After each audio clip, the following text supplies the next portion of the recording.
à tous et bienvenue à ce webinaire consacré au nouveau contrôle nouveau contrôle qualité des formations. Pardon. Je suis Yves Nesplé, chargé de mission à Cap Métier, Nouvelle-Aquitaine.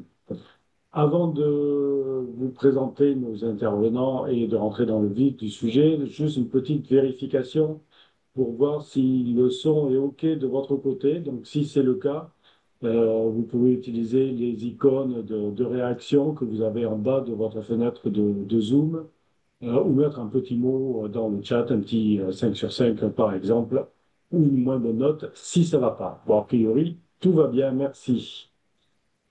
Ce webinaire est enregistré. Vous pouvez retrouver le replay d'ici quelques jours sur notre chaîne YouTube dans la playlist de Parcours Pro. Et le support de présentation sera disponible également dans la fiche de Parcours Pro. Aujourd'hui, nous avons deux intervenantes, Sabrina Dougados et Catherine Raffin. Je vais laisser se présenter rapidement en deux mots ou trois. Sabrina? Bonjour à tous. Pour ma part, je suis avocate associée au sein du cabinet Littler France et on développe un pôle d'expertise dédié aux acteurs de la formation professionnelle. Merci. Catherine? Et moi, je suis Catherine Raffin, je suis directrice qualité et RSE à Léo Lagrange Formation, qui existe depuis le 1er janvier 2025 en reprenant des gens qui se connaissaient déjà bien et qui, dans votre région, étaient par exemple la MPS. Voilà, donc Merci, niveau Catherine. national, un réseau national. Je suis également accompagné de Christophe Croze, qui est aussi chargé de mission à Calmetier et qui va relayer les questions que vous allez poser. Pour poser vos questions, vous pouvez utiliser le chat et nous répondrons à vos questions après les interventions respectives de nos invités. Mais sans plus attendre, rentrons dans le vif du sujet et je laisse la parole donc à Sabrina Dougados qui va nous parler des différents types de contrôles et comparer les processus. Merci bien.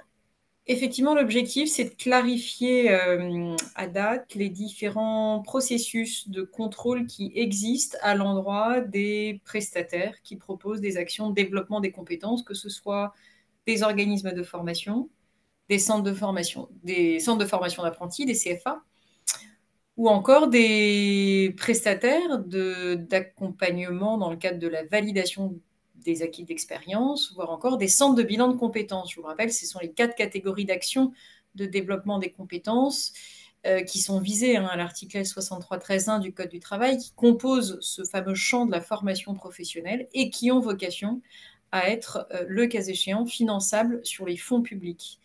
Et c'est la raison pour laquelle l'ensemble de ces actions de développement des compétences sont susceptibles effectivement de faire l'objet de différentes typologies de contrôle par différents acteurs d'ailleurs, que ce soit des financeurs ou les agents de contrôle de l'État, puisque, je vous le rappelle, quand on est prestataire de formation en France, on est préalablement déclaré à ce titre auprès d'une DRETS régionale, et donc on a un numéro de déclaration d'activité. On doit rendre compte de son activité chaque année au travers d'un bilan pédagogique et financier annuel. Et on a, le cas échéant, vocation à être effectivement soumis à un contrôle administratif et financier de la part de l'État. Et donc, c'est ce premier contrôle que vous avez tout en bas de l'écran, le contrôle administratif et financier de l'État. C'est quelque part le premier niveau de contrôle, celui qui est inhérent à toute activité de prestataire de formation en France, qu'on ait des prestations qui soient finançables ou pas sur fonds publics. Dès lors qu'on a un numéro de déclaration d'activité, on a vocation effectivement à être soumis à ce type de contrôle-là. Alors, il faut savoir qu'en France, les contrôles administratifs et financiers de l'État, qui sont donc diligentés par les DRED, ces agents de contrôle au niveau régional, un peu à l'instar des contrôles URSSAF, on en a à peu près 800 par an. Donc effectivement, rapporté on a plus de 100 000 organismes de formation, même 130 000, je crois, organismes de formation déclarés aujourd'hui en France. Donc évidemment, si on rapporte ça au nombre de contrôles réalisés, on peut se dire qu'il y a une forte probabilité pour que bon nombre d'OF ne soient peut-être jamais contrôlés. Voilà. Mais c'est quand même un premier niveau de contrôle qui d'ailleurs ne porte pas sur une ou plusieurs actions de formation de façon ciblée, Ce sont des contrôles qui portent sur l'intégralité de l'activité de l'organisme de formation. Et l'État va regarder à la fois les produits, les recettes de l'organisme de formation, mais aussi les dépenses et les charges. Voilà. Donc on est vraiment sur une appréciation globale de la façon dont le prestataire réalise et développe son activité dans le champ de la formation professionnelle. Donc on a un ensemble, un corpus juridique assez précis, tout ça est codifié dans le Code du travail, avec des risques de sanctions à la clé qui ne sont pas neutres. On a à la fois des sanctions de nature financière, des sanctions de nature administrative. Et ça peut même d'ailleurs déboucher sur une enquête et une procédure pénale en cas de manœuvre frauduleuse. Voilà. Donc on a quand même un éventail quand même et une gradation des sanctions qui est quand même pas négligeable. Et d'ailleurs, ça peut aller jusqu'au retrait du numéro de déclaration d'activité du prestataire. Donc ça, c'est vraiment le premier niveau de contrôle qui concerne le prestataire dans l'entièreté de son activité en tant qu'organisme de formation ou centre de formation d'apprentis. Je m'excuse, Sabrina, je vous coupe parce qu'on ne voit pas complètement votre écran en entier et la fin de la slide est coupée. Je ne sais pas si vous pouvez rétrécir peut-être un tout petit peu la fenêtre ou s'il y a une option de plein écran. Voilà ce que je peux vous proposer. Mais le problème, c'est que si je me remets en plein écran, je ne vois pas bien comment je peux réduire mon écran. Hein.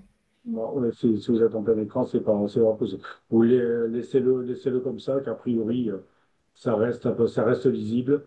Dans tous les cas, de toute façon, le support sera diffusé à la suite du Ouais. webinaire, donc vous l'aurez. Donc, sur le premier niveau de contrôle, c'est bien un contrôle de l'État sur l'ensemble de l'activité de formation du prestataire. Après, deuxième niveau de contrôle, le contrôle de service fait. Le contrôle de service fait, il a toujours existé, il est inhérent à l'activité du financeur, qui en France est incarné par l'ensemble des financeurs à la fois publics et paritaires. Nous avons les OPCO, les associations ATPRO qui financent le projet de transition professionnelle, qui est le principal, on va dire. Et puis nous avons également la Caisse des dépôts et consignations, France Travail, les régions, l'État aussi. Donc on a un ensemble de financeurs, à la fois publics et paritaires, qui ont vocation, en fonction des dispositifs d'accès à la formation qui sont mobilisés, qui ont vocation à financer des prestations qui rentrent dans le champ de la formation professionnelle. Quand ils financent ces prestations, au moment, il y a deux séquencements qui sont d'ailleurs très structurants pour le financeur. Le premier temps, c'est la demande de prise en charge. Au moment de la demande de prise en charge, le financeur vérifie l'éligibilité de l'action et en fonction du dispositif mobilisé, il y a généralement une convention de formation qui est contractualisée, hormis le cas de la Caisse des dépôts et consignations, je ne rentre pas trop dans le détail, mais donc il y a ce premier temps au moment de la demande de prise en charge, et puis une fois que la prestation est réalisée, il y a le contrôle de service fait. Le contrôle de service fait, c'est vérification de la réalité et du bien fondé de la prestation qui a été réalisée.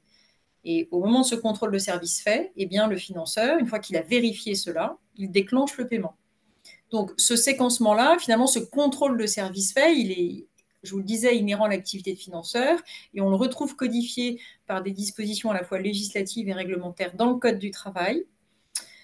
Et les financeurs paritaires, notamment les OPCO et les ATPRO, ne disposent pas de prérogatives de puissance publique. Ça veut dire qu'ils n'ont pas de pouvoir de police leur permettant, par exemple, de procéder à des sanctions de nature financière ou d'émettre des titres exécutoires à l'égard des organismes de formation, notamment pour demander des remboursements. Mais donc, ce qui est prévu dans le Code du travail, c'est qu'à défaut de réalisation, ou en cas de non-conformité, eh bien, les textes, évidemment, autorisent, à juste titre, les financeurs à ne pas payer. Voilà, donc le contrôle de service fait, c'est quelque part très mécanique. C'est au moment du paiement, eh ben, on vérifie que la prestation a bien été réalisée et en fonction, évidemment, le financeur peut ne pas payer en cas d'inexécution ou de mauvaise exécution. À ces deux premiers niveaux de contrôle, quelque part standard, qui fondent un peu le socle même des activités de formation depuis la loi Delors de 1971, s'ajoutent deux nouvelles typologies de processus de contrôle qui sont assez récents et qui ont été intégrés dans notre corpus juridique depuis nos dernières réformes de la formation professionnelle.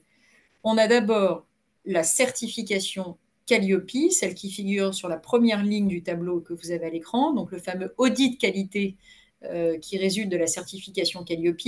Et là, effectivement, qui résulte de la dernière réforme, on a désormais imposé à l'ensemble des prestataires de développement des compétences d'être certifiés Calliope, donc de détenir une certification Calliope, dès lors que leurs prestations avaient vocation à être financées sur des fonds publics. Donc, ce n'est pas une obligation pour un prestataire d'avoir la certification Calliope, sauf si ces prestations sont financées par un OPCO, par la Caisse des dépôts ou par France Travail. Voilà. La certification Calliope, comme n'importe quelle typologie de certification, une fois qu'elle est obtenue, évidemment, elle fait l'objet de renouvellement et à l'instar de n'importe quelle norme ISO, évidemment, ces renouvellements donnent lieu à des audits délivrés par des organismes de certification. Et donc, on a des audits de renouvellement et des audits de surveillance qui permettent de vérifier que le prestataire respecte des indicateurs et critères dits Calliope qui ont été préalablement définis par des textes réglementaires. Donc, on a tout un corpus juridique sur la certification Calliope, puisqu'on a effectivement la loi qui pose 6 critères Calliope à devoir respecter, chacun de ces critères étant décliné en un ensemble d'indicateurs, des indicateurs communs à tous les prestataires de développement des compétences. D'autres indicateurs sont spécifiques au centre de formation d'apprentis et d'autres indicateurs encore sont spécifiques, par exemple, notamment aux formations lorsqu'elles sont proposées de façon digitale. Donc, on le voit, on a quand même maintenant ce qu'on appelle un RNQ, un référentiel national Calliope, qui a été rédigé sous l'égide du ministère du Travail et qui permet quelque part d'être un peu la bible de référence des prestataires qui sont certifiés Calliope, puisque c'est au travers de ce RNQ que les organismes de formation ont cette démarche de, effectivement, pour être certifiés Calliope, de devoir respecter un ensemble de processus qui permettent d'attester de la qualité de leur processus pédagogique et de la gestion de leurs activités en tant qu'organisme de formation. Donc, ces audits Calliope, ouais, effectivement, sont gérés par des organismes certificateurs Calliope qui sont eux-mêmes accrédités par le COFRAC. Donc, on a tout un processus en amont qui a été mis en place depuis la loi de 2018 et qui permet effectivement aux organismes de formation de pouvoir justifier de la détention de cette certification Calliope. Les sanctions à ce niveau-là, si un organisme de formation n'est pas conforme, ne respecte pas un ou plusieurs indicateurs de la certification Calliope, évidemment, on a une gradation là aussi des sanctions possibles. On va d'une non-conformité mineure à une non-conformité majeure qui peut aller jusqu'effectivement à la perte de la certification, voire au refus de délivrance de la certification Calliope, ce qui peut être évidemment très bloquant pour le prestataire si, évidemment, ces prestations ont vocation à être financées sur fonds publics. Et dernier step, si j'ose dire, de ce corpus juridique qui a été récemment façonné par effectivement la législation, c'est le contrôle qualité. Alors me direz-vous, ça commence à se compliquer. C'est vrai qu'on est un peu sur quelque chose qui ressemble à un millefeuille très juridique à la française, puisque le contrôle qualité, celui-là, il relève de la compétence des financeurs. Il se superpose au contrôle de service fait, mais il n'a pas tout à fait la même nature et la même portée que le contrôle de service fait. Le contrôle qualité, qui est diligenté par les financeurs, il se distingue évidemment des audits qualité, pas du tout la même portée, et puis ce n'est pas les mêmes modalités de contrôle que les audits qualité, qui sont diligentés par les organismes certificateurs. Et ce n'est pas non plus la même portée que le contrôle de service fait. Le contrôle qualité, qui est donc maintenant relève de la compétence des financeurs, à la fois OPCO, Caisse des dépôts et consignations, quand les formations sont financées dans le cadre du CPF, va permettre à ces financeurs de mener des contrôles qui, effectivement, vont aller au-delà du contrôle de service fait. On ne se situe plus nécessairement au moment du paiement, mais potentiellement a posteriori.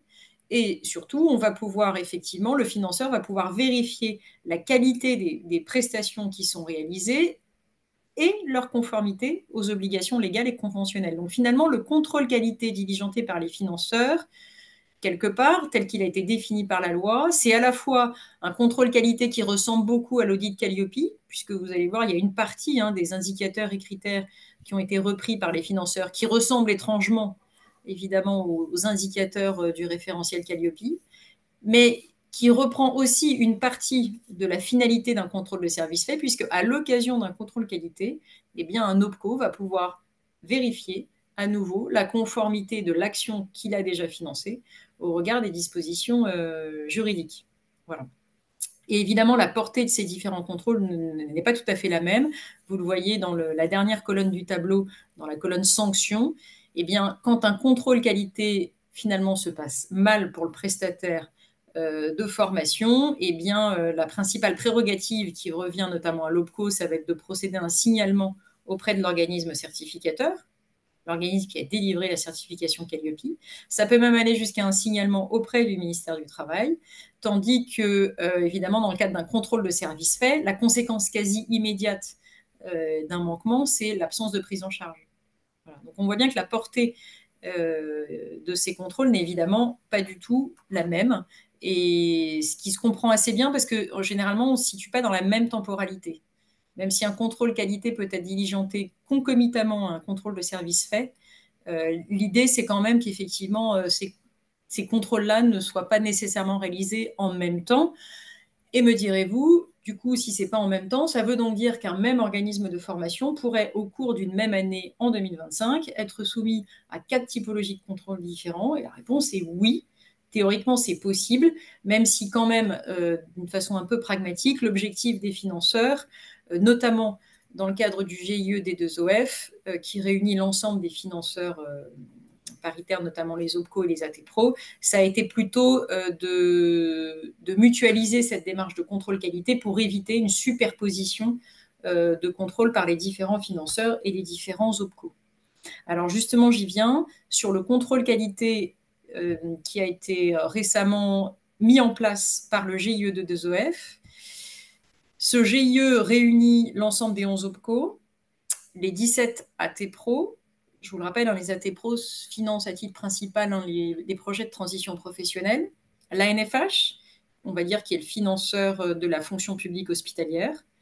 L'AGFIS, qui est un fonds d'assurance formation de non-salariés, et le FIFPL, qui est également un fonds d'assurance formation de non-salariés pour les professions libérales. Donc, ne sont pas concernés par ce récent référentiel qualité qui a été défini, mis en place au niveau du GIE, la Caisse des dépôts et France Travail, qui ne sont pas membres du GIE. La Caisse des dépôts, on le verra tout à l'heure, ayant défini son propre référentiel qualité. Voilà, donc l'intérêt d'avoir un référentiel qualité mis en place récemment au niveau du GIE, eh bien, quand même, il faut le voir du côté des organismes de formation, l'intérêt qu'on peut y voir, c'est que cette démarche de contrôle mutualisé au niveau du GIE va, en tout cas, c'est l'objectif au départ qui était pensé par les différents financeurs, c'était de faire en sorte qu'on allait mutualiser ces contrôles qualité et éviter, encore une fois, une superposition de contrôle qualité par les différents financeurs pour un même organisme de formation. Et donc, le GIE a récemment défini un référentiel du contrôle qualité qui a été publié en mars dernier, que vous retrouverez sur Internet très facilement, notamment sur le site Internet du GIE. Le législateur n'ayant pas défini grand-chose s'agissant du contenu même et de la méthodologie du contrôle qualité des financeurs, finalement, la loi nous dit les OPCO procèdent à un contrôle qualité qui peut être concomitant au contrôle de service fait, mais donc pas nécessairement.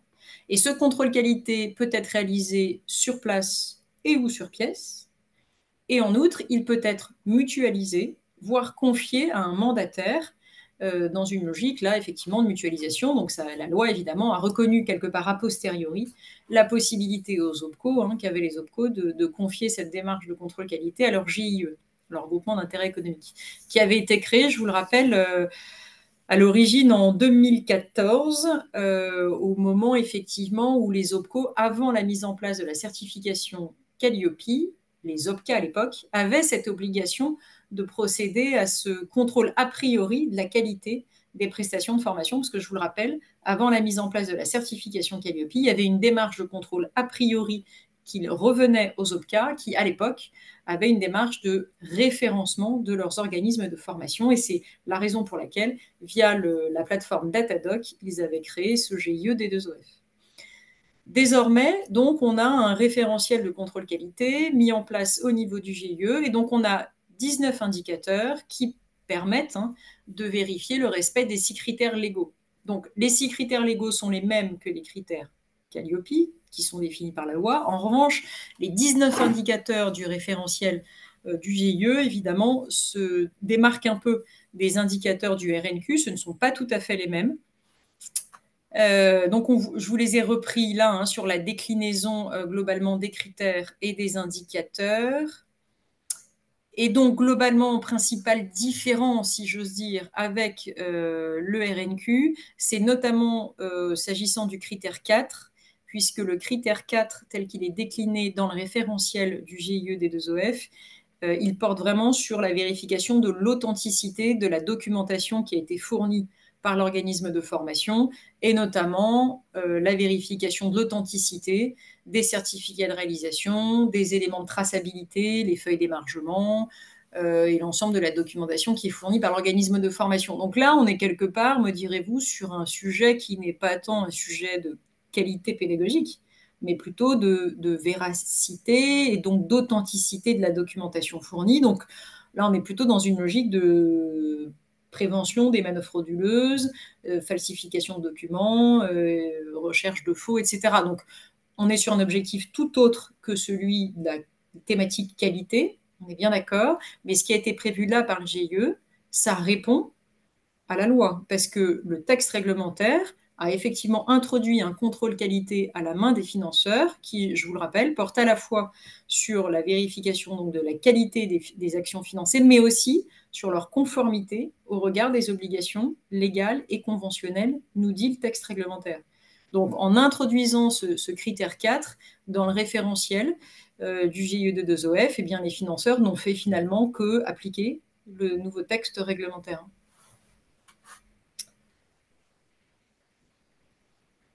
Voilà pour le référentiel qualité du GIE de 2OF. Et donc, en cible, si je ne dis pas de bêtises, l'objectif du GIE de 2OF, c'est de diligenter, sur base d'un échantillonnage, 500 contrôles par an d'organismes de formation et ou de centres de formation d'apprentis. L'idée étant, encore une fois, que ces contrôles sont mutualisés pour l'ensemble des OPCO et des ATPRO. Voilà. Donc, en principe, je dis bien en principe, dès lors que vous faites l'objet d'un contrôle qualité par le GIE des 2OF, vous n'avez pas vocation à être contrôlé par la suite, la même année, par un OPCO ou un ATPRO dans le cadre d'un contrôle qualité. Ce n'est pas l'idée. Alors, deuxième temps, le contrôle qualité de la Caisse des dépôts et consignations. La Caisse a publié, pour sa part, une grille de contrôle qualité. Finalement, elle a fait le même exercice de style que les OPCO et les ATPRO via le GIE des 2OF. Et donc, elle a effectivement défini son propre référentiel qualité, qui n'est pas tout à fait le même, évidemment, que le RNQ et qui n'est pas non plus tout à fait le même que celui des OPCO. Pourquoi ? Parce qu'elle s'est principalement concentrée sur les 3 critères suivants: la qualité de l'action au regard du contenu pédagogique, les conditions de réalisation des prestations et l'adéquation des actions avec le projet professionnel des stagiaires. En fait, la Caisse des dépôts, elle a un angle de vue qui est un peu plus, comment dirais-je, axé consumériste, c'est-à-dire protection du consommateur, protection des stagiaires et des individus, et donc au travers de ce référentiel qualité, elle cherche à bien s'assurer que la prestation qui est proposée via la plateforme EDOF correspond précisément au projet de l'individu qui mobilise son CPF et qu'on a un contenu pédagogique qui est conforme au référentiel de certification quand on est sur une formation certifiante, et qu'on a des modalités de réalisation, là aussi, qui sont conformes aux attendus et à ce qui a été promis aux stagiaires, si j'ose dire. Voilà, c'est ça, on va dire, les principales différences peut-être avec le référentiel du GIE. Donc, on a du côté du référentiel de la Caisse des dépôts 19 critères, 53 indicateurs. donc quelque chose de beaucoup plus précis et décomposé. Voilà, avec 3 grands axes qui structurent sa grille d'audit. Et je vous le disais, la qualité pédagogique pour regarder notamment le contenu des programmes pédagogiques et leur corrélation, leur adéquation par rapport à la durée proposée et les compétences des formateurs. Il y a un axe aussi dans le référentiel de la Caisse des dépôts qui porte sur le recours à la sous-traitance. Alors, je ne rentre pas dans le détail, mais vous le savez certainement, dans le cadre du CPF, le recours à la sous-traitance est, de par la loi, déjà très précisément encadré de façon très restrictive. Et bien, dans le référentiel qualité, la Caisse des dépôts a repris un certain nombre d'indicateurs sur la thématique justement des niveaux de compétences et conditions de recours aux formateurs par l'organisme de formation. On a également des critères qui portent sur la vérification des prix et l'adéquation des prix qui sont proposés par l'organisme de formation sur la plateforme EDOF, sachant que la Caisse des dépôts, au travers de ce contrôle qualité, va vérifier en termes de prix pratiqués que les prix qui figurent sur la plateforme EDOF sont conformes par rapport aux prix publics qui sont affichés hors plateforme. Au travers de ce contrôle qualité, ce que va contrôler désormais la Caisse des dépôts et consignations, c'est que les organismes de formation ne font pas des pratiques de modification de prix en ligne sur le site pour pouvoir potentiellement dealer en direct avec l'entreprise employeur et ou le salarié hors plateforme, puisque c'est des pratiques qui s'étaient pas mal développées, notamment au moment du lancement de la plateforme. Et on a encore pas mal d'organismes de formation qui procèdent de cette façon-là. Donc, ils ont un prix public et puis après un prix affiché sur la plateforme EDOF qui n'est pas le même. Voilà. Donc, ça fait maintenant partie des critères qui vont être désormais contrôlés par la Caisse des dépôts. Alors, dans le cadre de ces contrôles, il y a 2 niveaux de contrôle, un niveau standard et un deuxième niveau dit exhaustif. L'idée étant de se dire que finalement, on a un premier niveau de contrôle qui est, on va dire, plus allégé. Et le cas échéant, en cas d'indice concordant ou d'anomalie observée, eh bien, la Caisse des dépôts va pouvoir procéder à un contrôle plus approfondi, plus exhaustif, notamment lorsque on a des indices de non-qualité ou de non-conformité qui auraient résulté du premier niveau de contrôle. Voilà ce que je peux vous dire sur les différents contrôles. Je fais quand même attention au timing pour m'assurer que je ne déborde pas trop. L'issue du contrôle qualité par la Caisse des dépôts peut déboucher soit sur une validation sans réserve, auquel cas l'organisme de formation est assuré de ne plus être contrôlé pendant une durée de 3 ans par la Caisse des dépôts au titre d'un contrôle qualité. Alors attention, ça ne veut pas dire que pendant 3 ans, vous ne serez plus contrôlé du tout dans le cadre des contrôles de services faits standards ou approfondis. C'est uniquement au titre du contrôle qualité que la Caisse des dépôts s'engage à ne plus contrôler l'OF pendant une durée de 3 ans. Si elle valide le contrôle qualité avec réserve, eh bien, l'organisme va disposer d'un délai de 3 mois pour régulariser sa situation, sachant qu'on va pouvoir, la Caisse va pouvoir diligenter quand même des contrôles a posteriori pour vérifier la mise en conformité effective par le prestataire. Et en cas d'invalidation, eh bien, la Caisse des dépôts, à l'instar des OPCO, bénéficie finalement du même levier que celui qui est conféré aux OPCO, à savoir procéder à un signalement auprès de l'organisme certificateur, ce qui fait sens puisqu'on est quand même sur des contrôles dits qualité. Donc, la finalité de ces contrôles, c'est effectivement rendre compte à l'organisme certificateur de ce que le prestataire, quelque part, il n'a plus vocation à maintenir sa certification. Voilà. Sachant que, bien évidemment, consécutivement, en cas de non-conformité quand même assez significative, il est fort probable que l'organisme de formation fasse a posteriori l'objet évidemment d'une procédure contradictoire qui sera diligentée par la Caisse des dépôts dans la perspective d'envisager des sanctions à son niveau un peu plus corsé, à savoir notamment potentiellement des demandes de remboursement et ou un déréférencement provisoire de la plateforme EDOF. Voilà, en guise de conclusion, si j'ose dire, vous retrouverez là un petit comparatif des processus pour bien distinguer les sujets. Donc, l'audit de qualité qui, évidemment, relève de la compétence des certificateurs Calliope, qui est quelque chose de très balisé et encadré par un ensemble de textes. À côté de cet audit de qualité, nous avons des contrôles qualité des différents financeurs que sont les contrôles qualité diligentés au niveau mutualisé par le GIE des deux OF et qui effectivement n'est pas du même niveau, tout à fait du même contenu, de même consistance que le contrôle qualité de la Caisse des dépôts. Donc il est possible qu'un même organisme de formation, au cours d'une même année, fasse l'objet de deux types de contrôle qualité différents, le premier diligenté au niveau du GIE et le deuxième par la Caisse des dépôts, dès lors qu'il propose des formations qui sont financées à la fois dans le cadre du CPF et à la fois par les OPCO, par exemple au titre du plan de moins de 50 et ou dans le cadre de l'alternance. Donc c'est vrai qu'en ce sens, on a une forme de superposition de contrôle, ça c'est certain.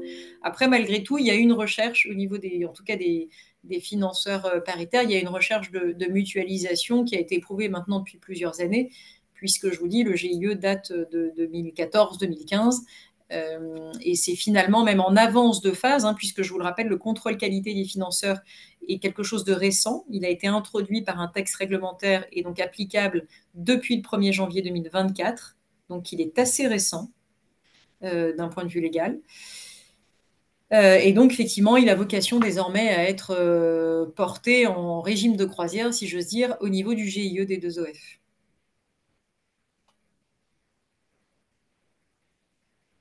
Est-ce que vous avez peut-être des questions à ce stade enfin voilà, je vous laisse voir en fonction du timing, si on prend les questions maintenant ou peut-être après la présentation de Catherine. Alors, je vais vous faire remonter quelques questions pour qu'on puisse avoir un échange. Donc, plusieurs remarques et questions dans le chat. Notamment par rapport à ce que vous avez dit sur le rôle des OPCO, sur les contrôles qualité des OPCO. Est-ce que ces contrôles qualité, est-ce que c'est nouveau en fait? Ou comme vous l'avez dit, de tout temps, les OPCO ont fait des contrôles qualité. Est-ce que le contrôle qualité des OPCO dans le GIE, c'est nouveau? Est-ce qu'il y a plus de contrôles qu'avant en fait? Alors oui, oui, oui, c'est nouveau. Il y a plus de contrôle qu'avant. C'est nouveau tout simplement parce qu'on a un texte réglementaire qui est entré en vigueur au 1er janvier 2024 et qui a introduit dans le Code du travail le fait pour les financeurs de diligenter des contrôles qualité en sus des contrôles de services faits. Donc en ce sens, c'est nouveau. Et à cette occasion-là, petite subtilité, comment dirais-je,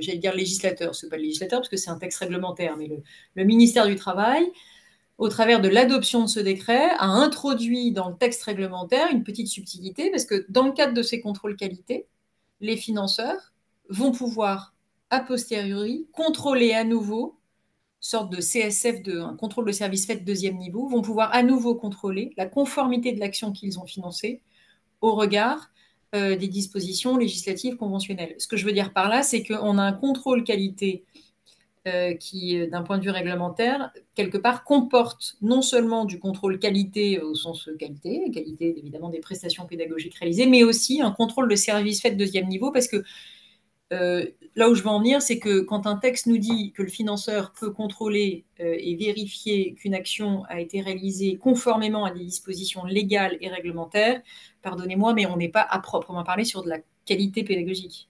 D'accord? On est sur quelque chose qui relève de la conformité juridique. Donc, bon, peut-être que c'était une façon détournée pour le ministère du Travail de repasser par la fenêtre et pour quelque part introduire un contrôle de service fait de deuxième niveau qui a effectivement été consacré pour l'ensemble des financeurs, aussi bien les OPCO, mais tous les autres financeurs hein, de la formation professionnelle. Alors, autre question. Quand un OPCO fait un contrôle de service fait, sur quelle CGU ils veulent se baser? Est-ce que c'est celle en cours ou celle à l'époque du dossier concerné? Alors, quand il y a un contrôle qualité qui est diligenté par l'OPCO via le GIE, ils vont se baser maintenant sur le nouveau référentiel qualité tel qu'il a été publié et mis en ligne sur le site du GIE. Ensuite, bonjour. Seuls les organismes de formation proposant des formations en CPF auront un contrôle de la Caisse des dépôts. Oui. Dans le cas de financement Vivea, y a-t-il également des contrôles qualité? Et si oui, sur quel référentiel? Alors, dans le cadre des financements Vivea, c'est une très bonne remarque. Vivea, je vous le rappelle, c'est un fonds d'assurance formation de public non salarié. En l'occurrence, on est sur le périmètre dans le champ professionnel des agriculteurs. D'accord.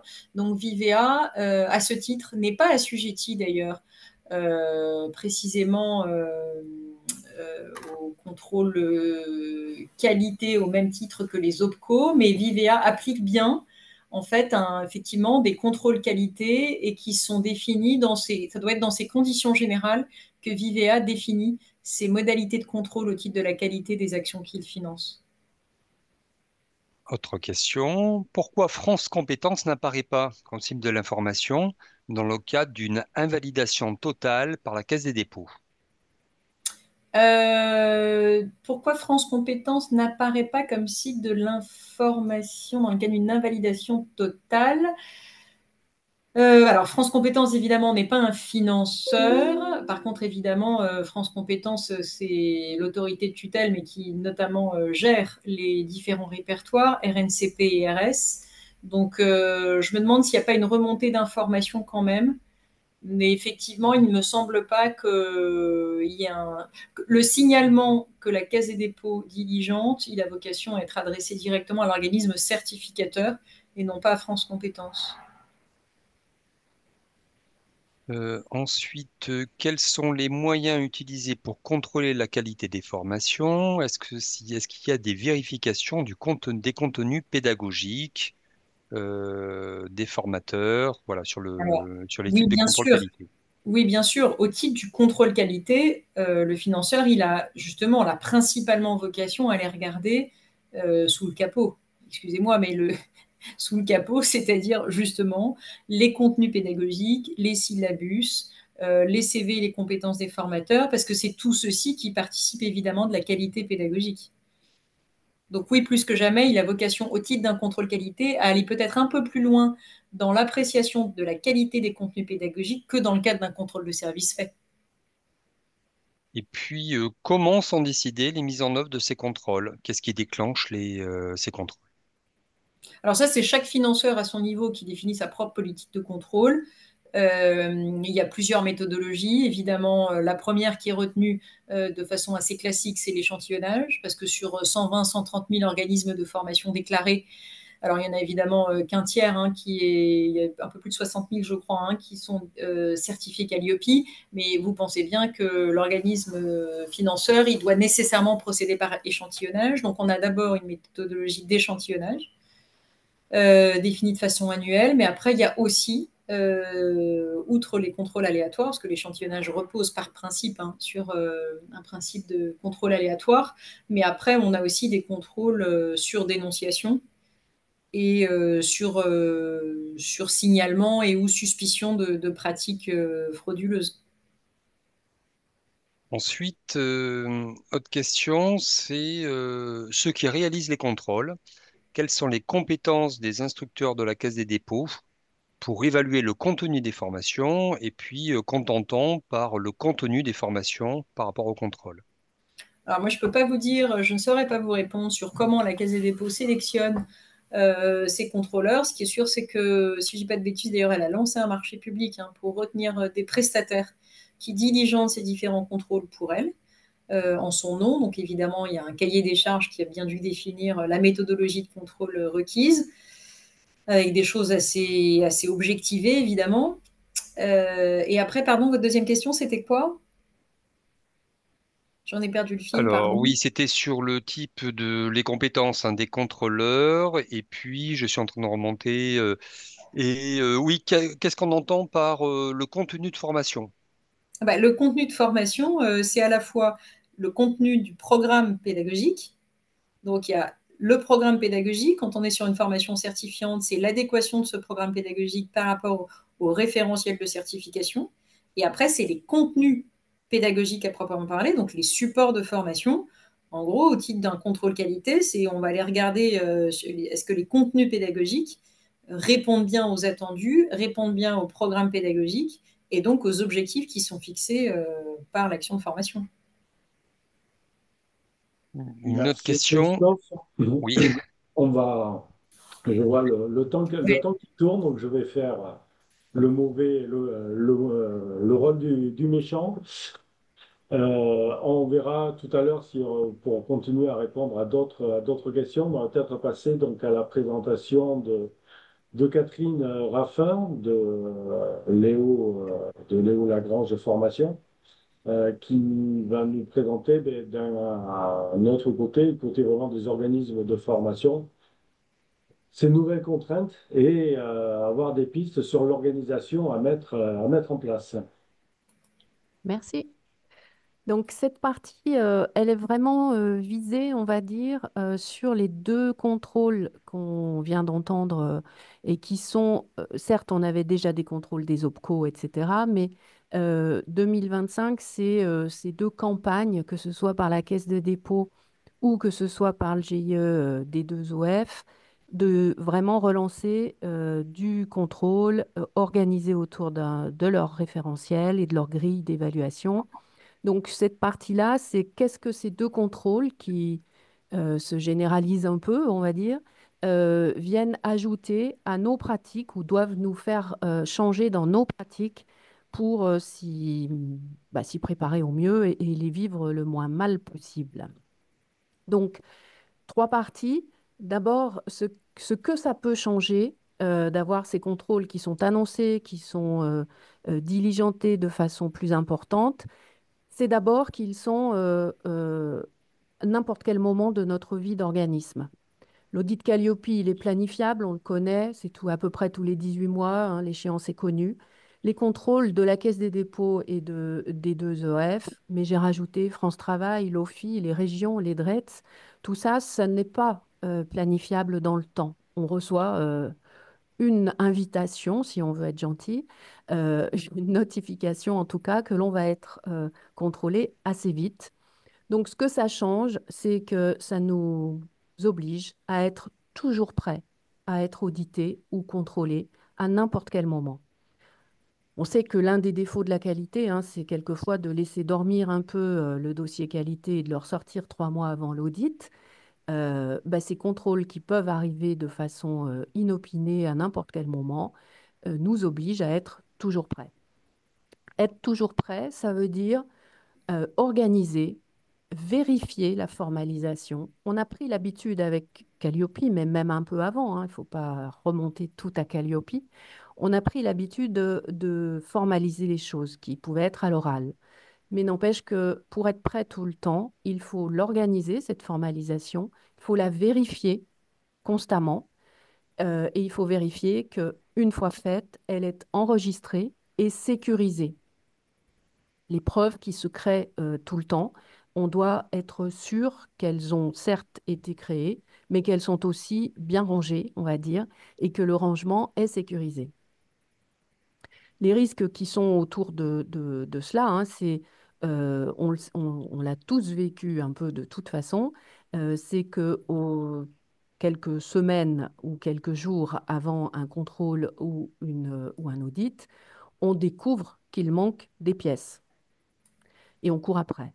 Et c'est dangereux, il y a du risque et c'est stressant. Donc risque et stress, c'est ce qu'on essaye d'éviter en étant constamment prêt. Après, le risque, c'est aussi que si tout se trouve sur un ordinateur, l'ordinateur peut être volé, peut être perdu, peut être en panne, et on peut perdre ainsi des preuves. Et on a bien compris que de plus en plus, les preuves sont ce que l'on va présenter. Le déclaratif ne tient pas. De la même façon, on a des collaborateurs qui nous quittent de façon un peu rapide et quelquefois pas en bon terme. Et là aussi, on peut perdre. Et là, c'est vraiment le mot sécurisation, hein, c'est-à-dire que des choses doivent être régulièrement sauvegardées, constamment sauvegardées, et après avoir contrôlé qu'elles sont bien au bon endroit. Donc, toujours prêt, je vous ai repris ici dans les thèmes, on va dire, des choses qui ressemblent fortement à Calliope, hein. Vous l'avez entendu en première partie, ces référentiels, ils sont en partie les mêmes, ou en tout cas autour des mêmes thèmes que Calliope. Donc effectivement, il y a des thèmes qui ne sont pas révolutionnés par ces contrôles. N'empêche que quand il y a des choses qui ont l'air de s'annoncer, parce qu'encore une fois, on n'a pas été encore très nombreux à y passer, hein, le premier semestre a vu des contrôles, mais les résultats sont arrivés un peu tardivement récemment. Et pour beaucoup, on reçoit, je suis dedans, et bien chez vous là-bas, on reçoit actuellement des annonces de contrôle parce qu'ils se multiplient sur ce deuxième semestre, mais on a relativement peu de recul. N'empêche que dans les rectangles rouges, on va voir ce que peut-être ça nous pousse plus à faire.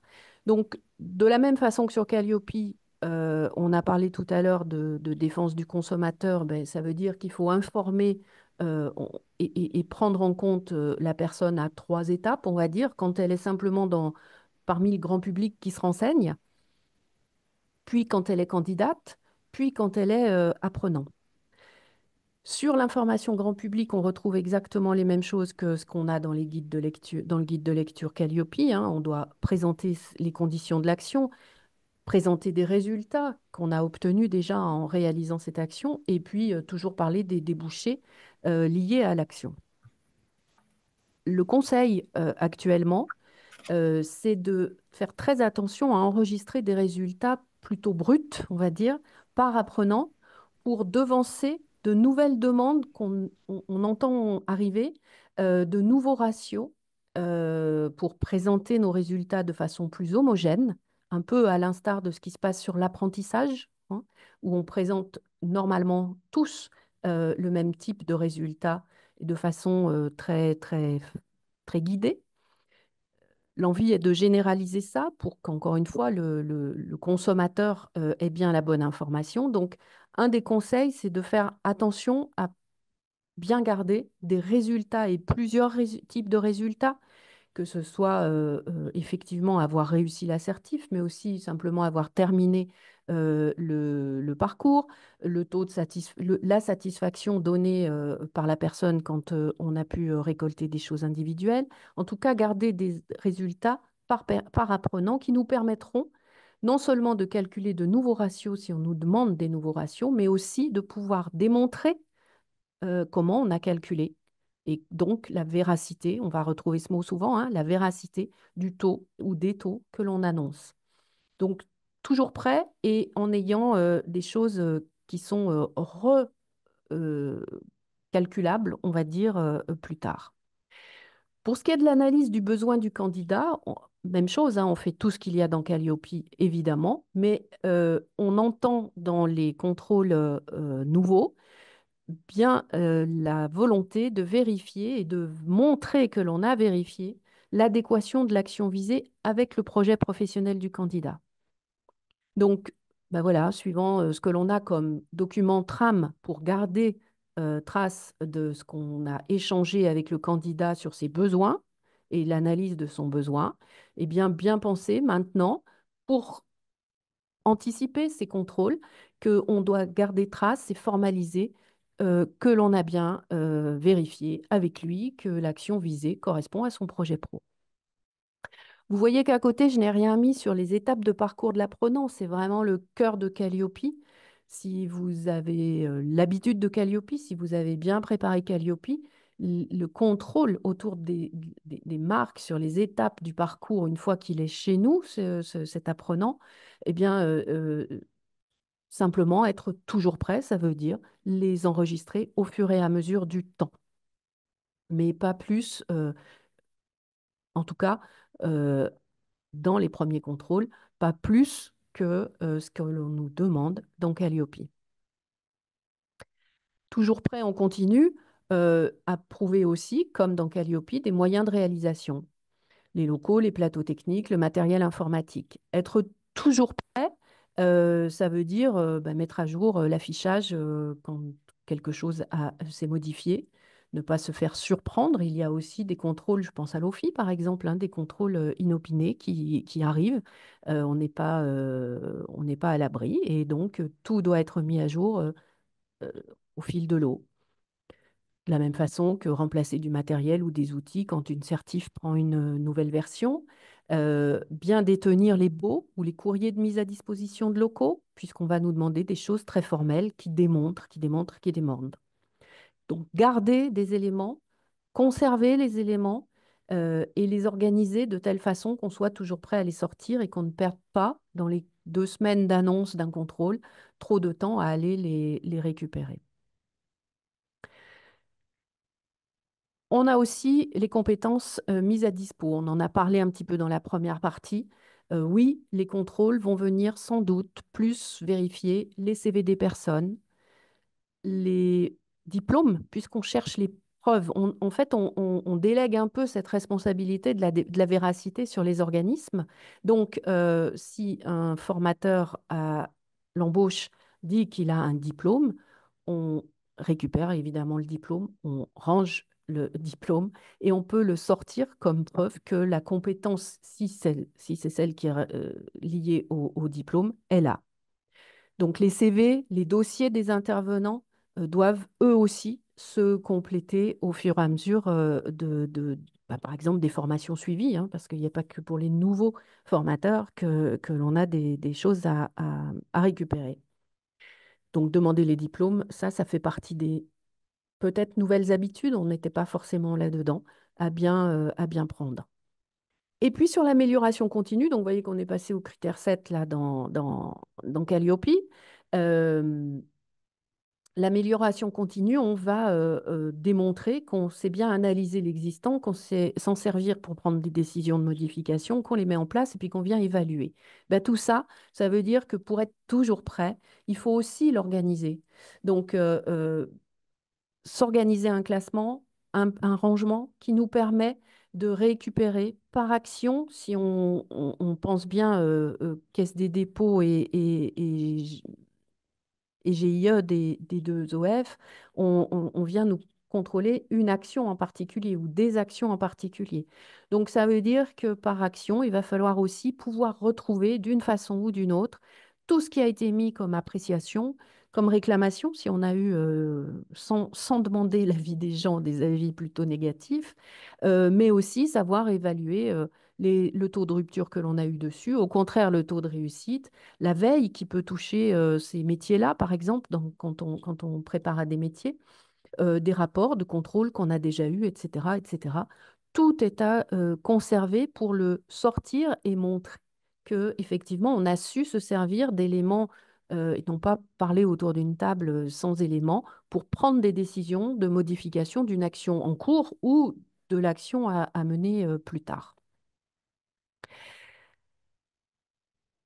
Ça, c'est, on va dire, ce qu'on vient de voir, c'est être toujours prêt. Et c'est la grosse différence par rapport au fait de savoir qu'on a un audit tous les 18 mois. Mais ces contrôles et audits apportent aussi des éléments en plus, ou en tout cas plus précis.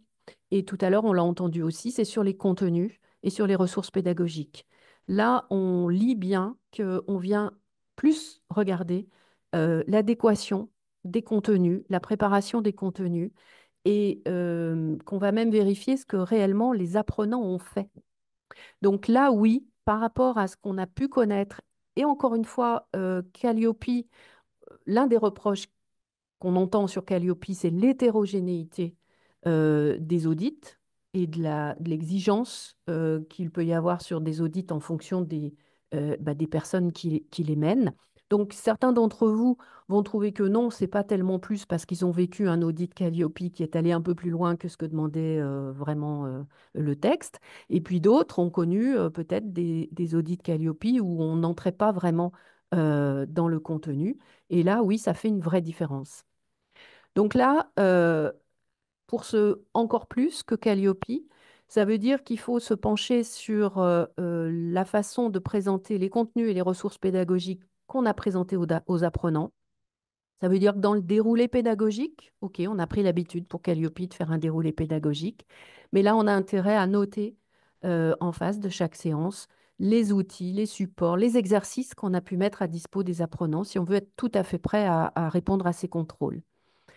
Et ces contrôles, on va voir si ça se généralise, mais apparemment, on nous demanderait aussi de voir des travaux réalisés par des apprenants. Donc ça peut être des nouveautés à prendre l'habitude de scanner, de conserver. J'ai mis et ou parce que ça peut être totalement dématérialisé, on sait bien aujourd'hui. Donc, de conserver des travaux d'apprenants pour démontrer ce qui a été fait. C'est pas seulement on leur a proposé, on a les ressources, regardez, ça s'est fait. Et puis sur les évaluations, ben, garder là aussi des grilles d'évaluation et qui soient bien en lien avec les objectifs de l'action ou de l'apprenant. On lit, mais ça c'est dans Calliope, c'est pas forcément toujours vérifié, mais ce lien entre on a mis des objectifs, on va évaluer si les objectifs sont atteints. Dans les grilles d'évaluation, on peut nous les demander dans ces contrôles qualité. Et donc décrire aussi l'effet de l'évaluation. Si on fait des évaluations en cours d'action, bah, pouvoir développer aussi ce que ça peut changer. Voilà.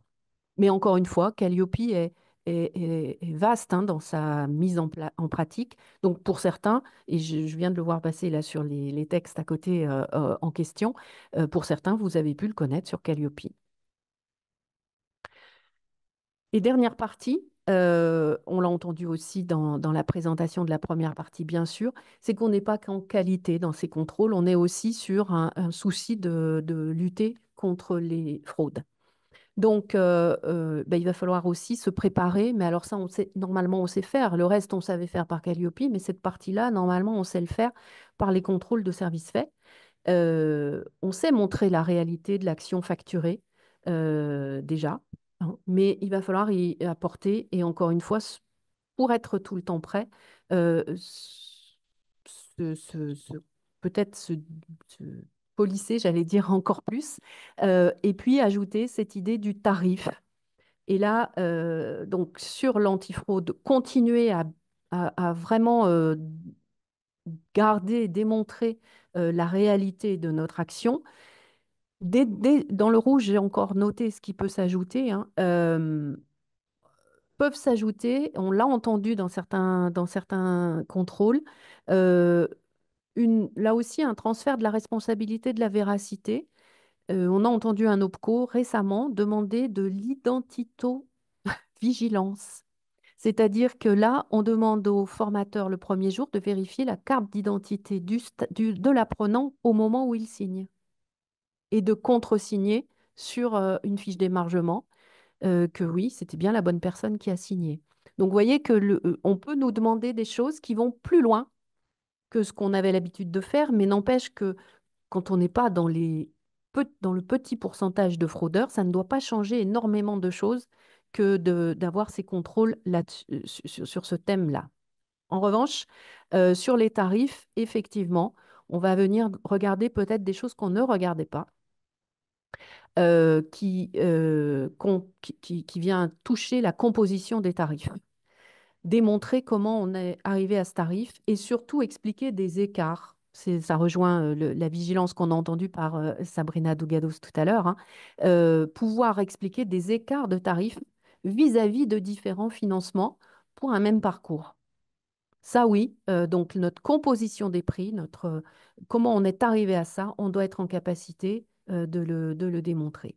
Et puis, c'est la dernière partie, la sous-traitance, on en a entendu parler tout à l'heure. Alors, c'est vrai que c'est dans le CPF qu'elle est la plus réglementée et dans la quantité de sous-traitance et puis dans le mode de contrat qu'on doit mener, etc. Mais pédagogiquement, bien pensé. On est là-dessus déjà sur Calliope. C'est vrai, sur la capacité pédagogique à vérifier aussi bien que pour nos ressources humaines internes, à l'interne, mais être en capacité de conserver, de la même façon que pour des RH internes, cette capacité pédagogique, le pourquoi on a confié un module ou un parcours entier à un sous-traitant et en même temps, pouvoir aussi dire qu'on a vérifié, enfin, en tout cas, on s'est assuré qu'on était bien en situation fiscale classique, on va dire, et régulière. Et à l'issue, venir vérifier aussi que les activités réalisées sont en conformité avec le contrat qu'on avait passé. Donc, moi, je remets là ce mot de transfert de responsabilité, de la véracité, en fait, hein, qu'on va venir un peu nous contrôler dans ces parties-là. Donc, voilà, je crois que vraiment, sur ce qu'on a l'habitude de faire, ce qui est à retenir, c'est que ne pas récupérer des choses dans le vide, vraiment les formaliser, les conserver, les sauvegarder constamment. se préparer sur le contenu pédagogique un peu plus, sur les ressources pédagogiques et les travaux des apprenants. Et puis, sur cette partie plus conformité, on va dire, administrative et financière, bah, s'attendre à des questions peut-être plus précises sur le sujet qu'auparavant et où on est plus en démonstration qu'on a vérifié aussi, nous, que c'était vrai quand on a affaire à des extérieurs. Voilà. Merci Catherine. Il y a pas mal de questions dans le chat, je crois. Christophe, tu veux... Alors, je vais vous faire remonter quelques questions, des remarques en tout cas quelquefois sur la difficulté à constituer des CV de formateurs ou à demander des CV formateurs. Et justement une question pour dire, est-ce que le CV justement du formateur doit avoir un formalisme particulier? Alors, on ne nous le dit pas. Vous savez, les contrôles ou les audits, normalement, on n'a pas la méthode, le moyen, on doit pouvoir le prouver. Mais la forme, normalement, est à notre guise. Est-ce que, toujours sur les CV de formateurs, est-ce que des profils LinkedIn de formateurs sont une preuve? Je ne sais pas vous répondre. Sauf, si, je vais pouvoir vous répondre, en fait, si la personne dit qu'elle a un diplôme, il faut qu'on lui demande son diplôme. Voilà. Alors, pour les vérifications des contenus de formation, qu'en est-il pour les bilans de compétences? Donc, il y a on dit que, par exemple, sur les bilans de compétences, les bilans doivent être détruits avec le support dès la fin de l'action. Et puis, il y a eu d'autres réponses un petit peu différentes. Alors, Donc, on se retrouve là ouais, sur la partie qualité, hein, sur oui. des bilans de compétences. Et pas nouveau en tout cas, c'était déjà le cas avec Calliope, puisqu'on a pu avoir dans les premiers audits Calliope des non-conformités, parce que justement, il y a le côté déontologie du bilan de compétences avait gagné sur le côté euh, preuve gardée, conservée, hein, et que on a en qualité toujours la possibilité d'avoir, on va dire, deux dossiers. Le dossier qui est avec les données des personnes, avec les travaux précis des personnes, et puis à côté quand même quelque chose qui démontre que l'on a avancé sur certains thèmes avec la personne et qui déroule le bilan de compétences sans avoir des annexes, j'allais dire, qui soient totalement personnelles. Oui, donc aussi des remarques comme quoi il y a beaucoup de résistance, notamment au niveau des équipes pédagogiques dans les universités, sur le fait de soumettre des supports pédagogiques qui peuvent être confidentiels et des évaluations. Donc la difficulté aussi de récupérer voilà, des Mm, preuves, des supports mm, mm. pédagogiques, des CV aussi. Ce que l'on a souvent avec des formateurs indépendants aussi, hein, qui font valoir le fait que enfin, leur prestation, c'est avec leurs outils, mais l'outil n'est pas forcément laissé. Donc oui, la résistance, on la connaît. N'empêche qu'au moment du contrôle, c'est ce qui est demandé. Remarque une question en tout cas au niveau juridique sur le temps d'archivage des éléments de preuve. Je vais peut-être relaisser la parole à Oui, c'est voilà. Sabrina. Alors, avec plaisir. Alors, temps d'archivage, le délai de prescription de droit commun, c'est 5 ans. Après, en matière de formation professionnelle, il faut quand même savoir que le délai de prescription de l'action publique, donc de l'action des agents de l'État, hein, quand ils procèdent à un contrôle d'un organisme de formation, c'est 3 années plus l'année en cours. Donc, tout ça bien pensé, il me semble raisonnable de se dire les organismes de formation conservent les datas au moins 5 ans. Ça me paraît prudent. Et Merci pour cette réponse. la Oui. RGPD est venue nous ajouter des petits soucis liés aussi à cela, hein, puisque bah, on n'est pas censé conserver les données sur les personnes si elles ne remplissent pas quelque chose d'administratif à côté sur des contrôles, effectivement. Alors notamment, je pense au FSE où ça peut durer longtemps. Mais ces données sur les personnes, on peut conseiller d'attendre au moins, Calliope étant en périodicité de 18 mois, jusqu'au au moins à l'audit Calliope suivant. Et puis quand il y a du FSE, ben, tant qu'il y a des problèmes potentiellement sur FSE. Et là, je crois qu'on est plutôt vers les 10 ans. Alors, quelques remarques aussi. Alors, pour les actions de formation via le CPF, la vérification d'identité se fait dès l'inscription via l'identité numérique, avec un point d'interrogation En tout cas, ça pour y le contribue CPF. sûrement, Oui. c'est sûr, non? Pouvez-vous préciser la vérification de la situation fiscale? Alors ça, c'est avec des auto-entrepreneurs, avec des sous-traitants qui sont des organismes. Euh, on peut avoir de la réticence aussi, hein, à demander des situations. Mais c'est ce qu'on nous demande, par exemple, même en démarrage aussi de travail avec un auto-entrepreneur, c'est de vérifier qu'il est bien inscrit déjà, et qu'il est en règle avec l'URSSAF. Voilà. Merci hein, pour ces précisions. Alors voilà, d'autres remarques ou questions. Au regard des écarts de tarifs en fonction des différents financeurs, y a-t-il un texte de loi, une réglementation l'interdisant? Donc sur les écarts de tarifs en fonction des différents financeurs. À ma connaissance, non, mais Non, c'est une très bonne remarque. Il y a quand même un petit sujet à investiguer, me semble-t-il, quand même, hein. À la fois sous l'angle du droit de la concurrence et puis maintenant, finalement, au travers de cette...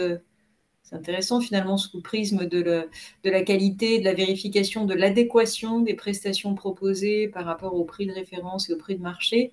On le voit hein, dans le référentiel qualité de la Caisse des dépôts et consignations, il y a cette incitation à aller vérifier quand même l'adéquation des tarifs entre les prix proposés sur la plateforme EDOF et ceux qui sont proposés au public hors CPF. Donc il y a quand même quelque part là l'idée de se dire que l'OF n'est pas censé varier son prix en fonction des conditions de prise en charge par le financeur, me semble-t-il. Euh, oui, donc une autre remarque concernant les RGPD, quand l'apprenant nous demande de supprimer son dossier en partant, avec le droit de suppression au niveau RGPD, et donc les difficultés de conserver des preuves, comme vous l'avez précisé tout à l'heure. oui.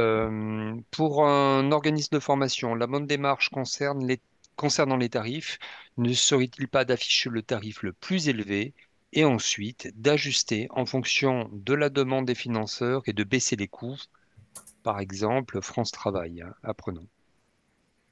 Bon, c'est les questions qui étaient abordées tout à Oui. l'heure sur le tarif affiché et les négociations ou pas possibles.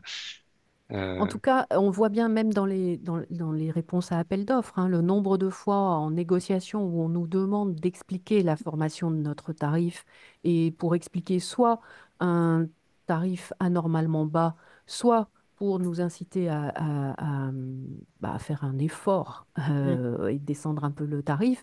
De toute façon, la composition des prix, c'est quelque chose qui est devenu important de maîtriser. Mm. Par Voilà une rapport remarque concernant voilà, l'échelle d'une université, 5 ans d'archivage sur 30 000 étudiants par an, donc la difficulté, toutes les questions d'archivage avec le nombre de formations financées et bah, toute la difficulté, paramétrage système informatique, effectivement, par rapport au volume du nombre de formations, du nombre d'étudiants et remarque concernant des organismes comme ça qui accueillent d'étudiants. justement par rapport à ça, une question. Est-ce que l'organisme doit conserver l'ensemble des productions, des évaluations de chaque apprenant, ou est-ce qu'il fait un échantillonnage un peu aléatoire et il sort l'échantillonnage qu'il a conservé à ce moment-là? Est-ce qu'il y a une préconisation de la part des contrôleurs? Alors, on n'a pas encore beaucoup de recul, encore une fois, hein, sur ces demandes-là. Mais on a le cas, alors moi c'était cette semaine, hein, on a le cas par exemple, ces plateformes euh, à distance, pour travailler à distance. Quand on veut changer de plateforme et que l'on ferme un abonnement, on perd le passé de travail avec. Hier, on se posait la question avec des adhérents du Synopdes, hein, voilà, de dire est-ce qu'au moins on n'aurait pas par parcours. à garder, scanner, enfin, mettre en PDF en tout cas, une partie des travaux pour garder au moins l'échantillonnage dont vous parlez, l'échantillon, et pouvoir dire, bah voilà, on n'est plus sur cette plateforme, je n'ai plus accès à cette plateforme. En revanche, regardez, on a gardé, voilà, et essayer d'expliquer les choses aussi comme ça, et dans le... Parce qu'effectivement, on ne se voit pas garder l'entièreté de tout ce que font tous les apprenants. C'est ça. Mm. Merci. Je vous fais remonter encore une autre marque. On a le temps, Yves, c'est bon? Oui, on a un tout petit peu dans les 10 minutes. Alors, De- une remarque pour un formateur extérieur. Pouvons-nous dire si nous devons vérifier l'attestation URSSAF et l'assurance? Est-ce une bonne pratique ou une obligation? Un peu les deux, hein, parce que vous êtes censé quand même vérifier effectivement que les prestataires que vous faites intervenir sont évidemment à jour de leurs obligations déclaratives, tant d'un point de vue social que fiscal. Alors après, en général, vous avez des clauses contractuelles types que vous faites figurer dans vos contrats, notamment de sous-traitance pédagogique. En tout cas, c'est une bonne idée que de les insérer, ces clauses, afin effectivement, de pouvoir vous retourner contre votre prestataire le cas échéant. Mais je dirais que c'est à minima une bonne pratique que de vérifier au moins une fois par an. Là, vous pouvez procéder par échantillonnage, hein, mais que vos différents prestataires sont bien à jour. Et de bien contractualiser l'obligation dans vos contrats qui vous lient à vos sous-traitants pédagogiques. Oui. Oui. Justement, sur les questions d'archivage et du coût de l'archivage, une remarque concernant est-ce qu'il y a des critères RSE sur ces référentiels, parce que faire tourner des serveurs pour tout archiver, etc. Donc, ça pose des questions aussi au niveau de l'environnement. Ça nous pose les Alors, mêmes. une question, un demandeur d'emploi adressé par France Travail est-il réputé avoir réalisé une analyse de besoin? Oui, sur des remarques concernant les analyses de besoin. Donc, un demandeur d'emploi adressé par France Travail, est-ce qu'il est réputé? Est-ce qu'il y a eu Alors, une analyse de besoin? Alors, même s'il est réputé avoir réalisé cette analyse, il est bien, quand on le reçoit, de vérifier avec lui quel a été le résultat de cette analyse et de bien constater que effectivement l'assertif sur laquelle il se positionne comme candidat correspond bien à ses besoins. Et on est, sans refaire l'analyse, on pose que l'on a vérifié qu'elle avait été faite. Oui. Merci beaucoup. Merci à tous et à tous de nous avoir suivis pour ce webinaire. Merci Catherine et Sabrina pour vos explications et vos éclairages qui, a priori, ont été plus qu'appréciés par tout le monde. Je vous avais à l'écran les liens et les QR codes pour pouvoir aller consulter le replay. Alors, le replay sera disponible dans quelques jours sur notre chaîne YouTube et dans la playlist de Parcours Pro. Vous avez le QR code pour récupérer directement la présentation.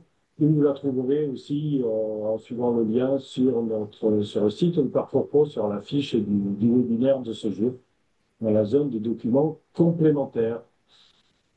Merci à tous. Je vous souhaite une bonne après-midi. Je vous dis à très bientôt pour un prochain webinaire. Peut-être sur la qualité, je pense que des choses risquent de bouger en 2026 et que risque de reparler de ce sujet. Merci à tous, bonne journée. Au revoir. Bonne journée, au revoir.